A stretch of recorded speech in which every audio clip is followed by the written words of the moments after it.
Well, good morning and welcome to the first day of our experiment called an online Bible study here at Trondium.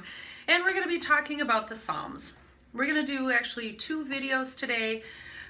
One is just a general introduction to our experiment and an introduction to the Psalms in general. And then I'll post a separate video that's specifically on the Psalm coming up for Sunday, which is on Psalm 100. And I think the format will be similar each week. I'll post a video with some thoughts and ideas for you. I'll post some questions that you can think about to help you engage in some discussion.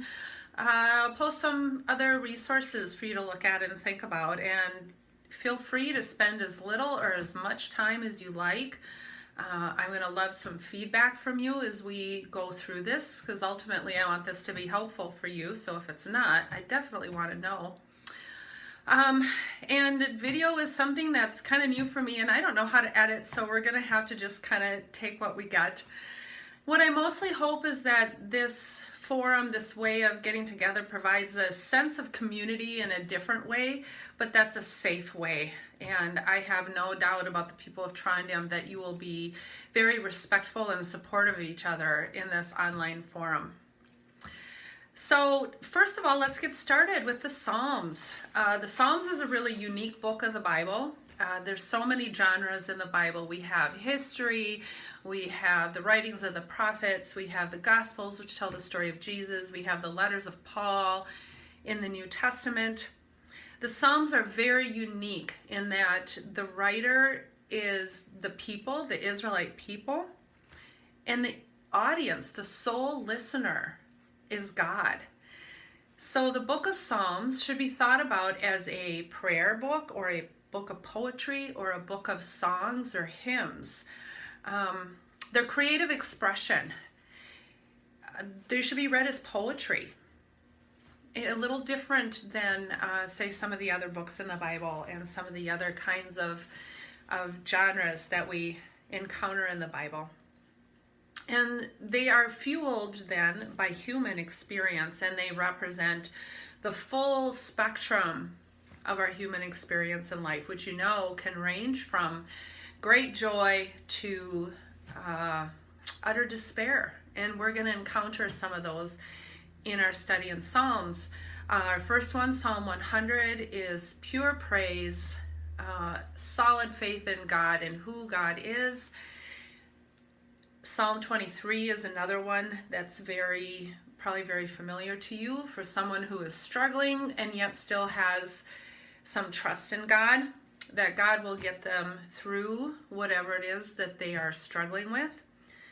But the Psalms, and one in particular, Psalm 88, I'm going to read just a bit to you because it takes us to as dark a place that I think we can go as human beings.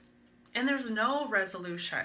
And I think it's important to consider that. So these are the very last verses of Psalm 88. And the writer says, "But I, O Lord, cry out to you.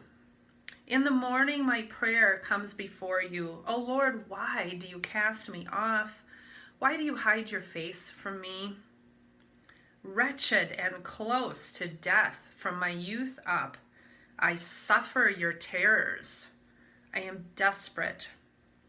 Your wrath has swept over me. Your assault, your dread assaults destroy me. They surround me like a flood all day long. From all sides they close in on me. You have caused friend and neighbor to shun me. My companions are in darkness." Wow. But I think this is a helpful reminder to us that God knows us. God knows the full spectrum of the emotions that we can have. Jesus came to us as a human being, and so Jesus himself has experienced this wide range of emotions. So there is nothing that is off limits to God. And I think that's where the Psalms are so helpful, that when we can't find words,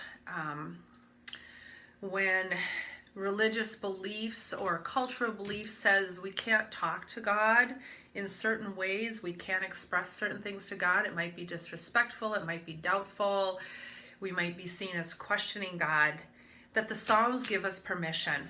The Psalms free us to take everything in our life to God. Even those darkest, most doubtful moments, those times when we're most angry with God, the Psalms help us find words and help us find expression for that, and can help us find a creative expression of that, which in itself is great medicine. So I hope you'll think about that as we go through Psalms, and think about, as we look at each Psalm that we're going to look at over the next 5 weeks, to think about what stories in your lives can be expressed in the use of those Psalms. How do those Psalms connect to your life? How are the ways that you express yourselves to God? There's a myriad of ways, art and music and photography, poetry, stories, just being in nature sometimes, being in worship is a way that we express ourselves to God. And I'm going to make an invitation to you to dare to try one of those forms of expression, and then just share it, either with this group online on Facebook, or to share it with the whole congregation on a Sunday morning, or to display a piece of art in the sanctuary. So I hope you'll think about that. So that is our very brief introduction to Psalms, and I'm going to post a video along with this that gives it a little more academic or a little bit more detailed view of the whole book. If you're interested, feel free, or not. Again, this is up to you in whatever is helpful for you. So the next video is coming up, and we will tackle Psalm 100. So I hope you'll take a minute to read that before you tune in to the next video. Thanks.